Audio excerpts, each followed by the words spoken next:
Pian Wiswata. Gimana kabarnya hari ini? Baik. Alhamdulillah. Jadi hari ini kita akan melanjutkan perkuliahan minggu lalu, yang mana pada pertemuan sebelumnya kita sudah membahas tentang berita.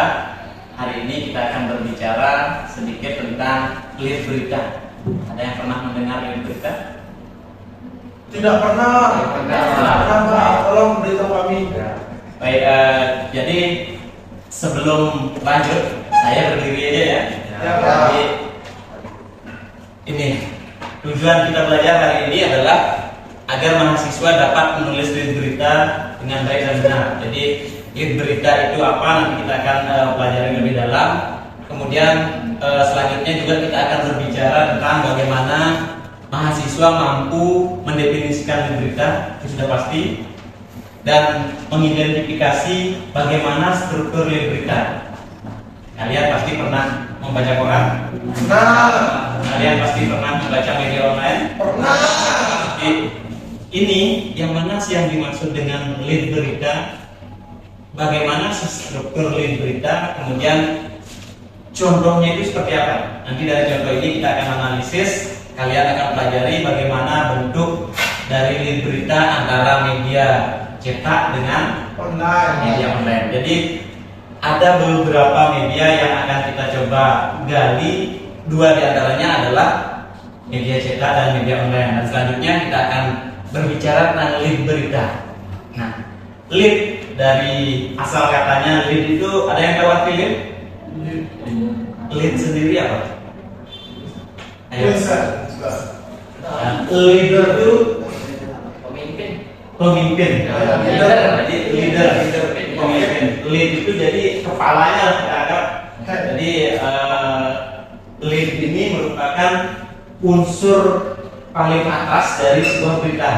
Oleh karena itu maka lead berita adalah tulisan pembuka dari sebuah berita. Makanya terbiasa kita mengetahui bahwa lead berita itu merupakan suatu unsur penting dalam pemberitaan. Oleh karenanya dari lead berita seseorang akan mengetahui apa yang ada di dalam tubuh berita. Kalau di berita kan ada judulnya, kemudian biasanya di sebuah berita itu ada gambar di atasnya, di bawahnya kemudian ada waktunya atau keterangan gambarnya, di bawahnya lagi ada namanya lead. Nah, secara spesifik kita akan mengetahui tentang ini, tentang struktur lead berita. Baik. Struktur lead berita itu terdiri dari 3 kalau saya identifikasi. Jadi berdasarkan berbagai sumber ada 3 strukturnya. Kalau kita melihat beda media itu beda struktur ini. Tapi secara garis besar isinya tidak terlepas dari yang namanya 3 unsur ini, 3 struktur ini. Yang pertama ada namanya lead. Jadi lead berita ini sudah namanya lead berita, lagi strukturnya itu ada namanya lead dari lead berita. Jadi kepala dari kepala berita atau headernya kalau kita katakan. Nah, kemudian apa yang ada di lead berita itu? Yang ada adalah informasi terpenting, intisarinya. Jadi misalnya kalian biasa membaca berita, judulnya saja dulu. Dari judul sudah tahu, oh ini loh informasinya. Masuk lagi dengan membaca lead, maka hampir semua isi berita itu akan diketahui dari lead itu sendiri.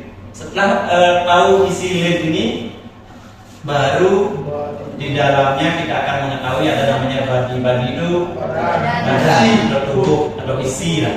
Jadi di dalam lead berita yang kurang lebih sekitar 10 baris atau bahkan ada yang 5 baris, bahkan kurang dari itu juga ada. Intinya akan berbicara tentang berita secara utuh. Nanti dari unsur lead berita itu baru diturunkan menjadi body berita, sehingga di lead berita sendiri ada namanya tail. Jadi info tambahan. Info tambahan itu seperti apa? Jadi dia akan memperjelas walaupun masih dalam tataran gambaran umum, tidak secara menyeluruh dari semua isi berita. Itu yang ada di dalam lead ini. Kira-kira sampai di sini ada yang ingin bertanya? Silakan. Pertanyaan apakah lead itu hanya judul saja? Apakah lead itu hanya judul saja? Kira-kira ada yang bisa menjawab? Apakah lead itu hanya judul saja? Ayo, siapa yang bisa jawab? Saya Pak. Silakan. Menurut saya lead itu memang benar judul saja, karena itu lead itu kan dari kepala. Kepala ini merupakan dari rangkuman intisari sebuah berita, jadinya dikerucutkan ke bawah menjadi suatu kesimpulan, jadinya lead ini atau judul itu digunakan untuk menarik perhatian pembaca. Jadi kalau kesimpulannya dia lead itu judul saja. Ya. Ayo, Bomba. Tadi kan ada dibahas leadnya lead, Leadnya kepalanya kepala gitu kan.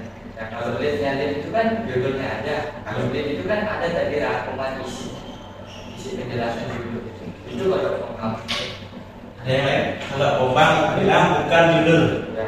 Ya, ayo yang cewek-cewek. Ada yang bisa membantu saya menjawab?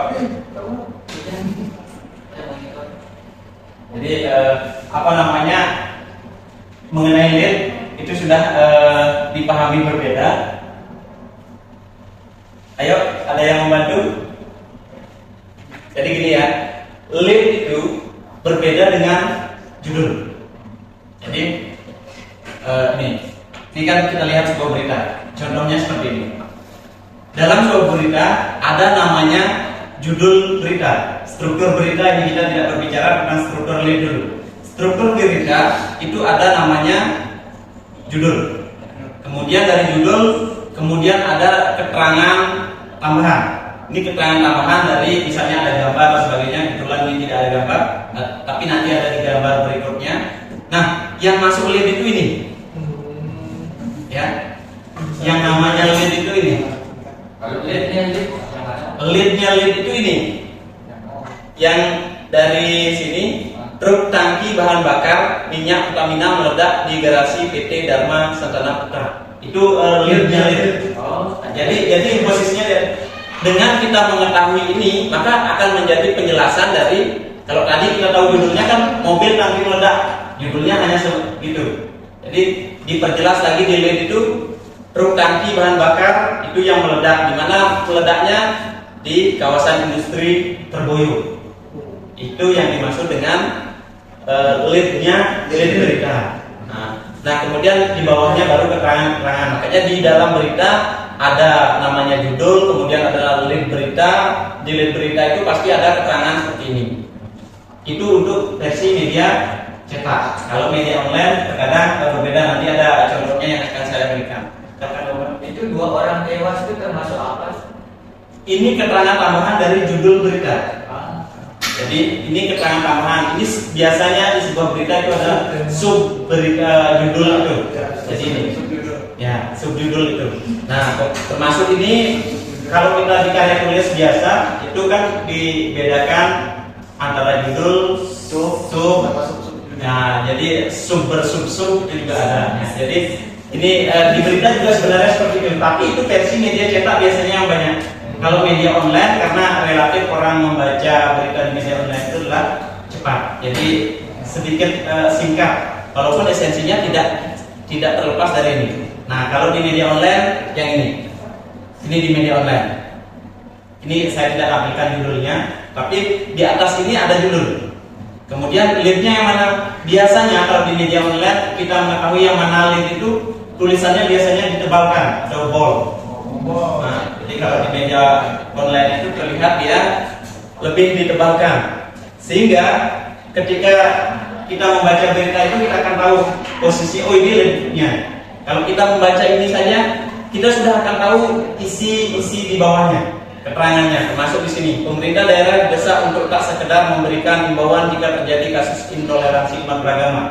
Jadi ini pesannya ini lebih kepada pesan pendapat atau opini dari si jurnalis dan sebagainya. Jadi itu yang terbuat di sini. Kira-kira sampai di sini masih ada yang kurang paham? Silakan, Biasanya saya sering lihat berita di media online ada iklannya Pak. Biasanya masuk ke bagian mana nih? Kalau iklan iklan itu posisinya berbeda dengan berita. Jadi iklan itu biasanya muncul bagi media yang banyak dikunjungi, orang membayar iklan. Jadi itu hanya strategi marketing saja.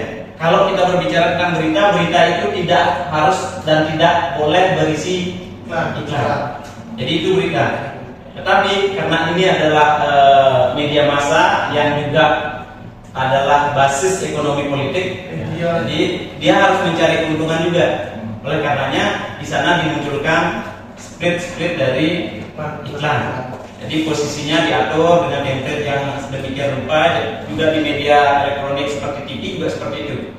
Jadi iklannya tidak termasuk berita. Yang termasuk berita adalah apa yang disampaikan tentang suatu peristiwa di dalam sebuah tulisan itu.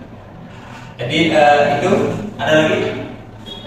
Sudah jelas Pak. Sudah jelas. Baik. Jika sudah jelas maka pemahaman tentang ini kita rasa sangat penting diketahui oleh mahasiswa, karena dalam tulisan berita terkadang kita hanya fokus pada hanya menulis saja, tapi tidak mengetahui strukturnya. Karena itu sekarang sudah paham tentang struktur itu. Jadi saya rasa itu untuk pemahaman kita bersama tentang lead berita dari pemaparan saya tadi dan masukan-masukan dari para mahasiswa, pertanyaan dari para mahasiswa.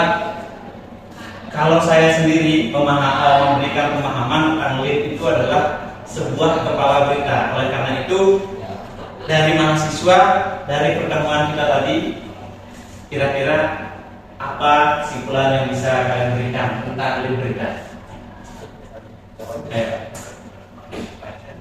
Lead berita itu apa sih?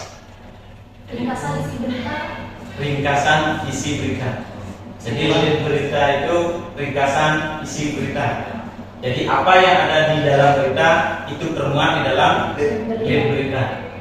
Jadi dengan membaca lead berita secara otomatis kita akan tahu isinya. Makanya kita harus pintar-pintar sebagai calon jurnalis, harus bisa dan mampu membuat lead berita dengan baik dan benar. Jadi saya rasa itu sekali lagi hari ini demikian pertemuan kita. Jadi sebelum saya akhiri, untuk memastikan kemampuan kalian menguasai materi ini, ada tugas, ya. Ada tugas. Jadi ayo menulis lead berita. Jadi ini tugasnya dibawa pulang ya, karena kita dibatasi waktu. Tugasnya dibawa pulang, dikumpulkan minggu depan ya. Jadi dikumpulkan minggu depan, kita soft copy aja ya. Oh iya Pak. Soft copy. Lead berita harus singkat. Yang dibuat adalah lead berita. Ya. Jadi yang dibuat lead berita dibuat sesingkat-singkatnya, akan memberikan gambaran tentang struktur dari atau isi dari berita itu. Jadi paham? Jadi itu terima kasih atas perhatiannya. Mohon maaf jika ada hal-hal yang kurang berkenan. Mari sama-sama kita tutup dengan kalam sandi. Oh, sandi, sandi, sandi. Oh, terima kasih.